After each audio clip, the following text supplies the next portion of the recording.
मी गोदावरी नदी पात्रात सिद्धेश्वर पॉईंट गोंदी येथे साधारण 7च्या सुमारास आम्ही कारवाईसाठी पोहोचलो. आम्हाला गोपनीय माहिती मिळाली की उत्खनन चालू आहे मोठ्या प्रमाणामध्ये. आम्ही आमचे 2 महसूल सेवक आणि 3 तलाठी असे आम्ही 6 जण आम्ही टीम करून सिद्धेश्वर पॉईंटला आलेलो. 7च्या सुमारास आम्ही इथं पोहोचलो. त्याच्यानंतर जेव्हा आम्ही नदी पात्रात आलो तेव्हा आम्हाला असं निदर्शनास आलं की इथं जवळपास 10-11 हायवा 2-3 लोडर जेव्हा ते रेतीने भरलेले होते. लोडरच्या सहाय्याने ते हायवा जे आहेत ते भरायचे चालू होते.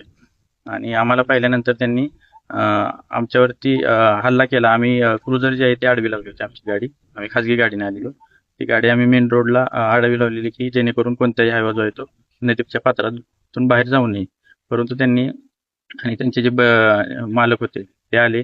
त्यांनी हायवा जो आहे ते चालकांना प्रोत्साहन देऊन तिथून आमचे जे सहकारी आहेत त्यांच्या अंगावरती घालून गाडीला धडक देऊन ते पळवून नेण्याचे प्रयत्न केले आणि जवळपास वेगवेगळ्या मार्गाने ते 5 हायवा त्यांनी पळवून नेले आणि 2-3 लोडर ते पळवून घेऊन गेले.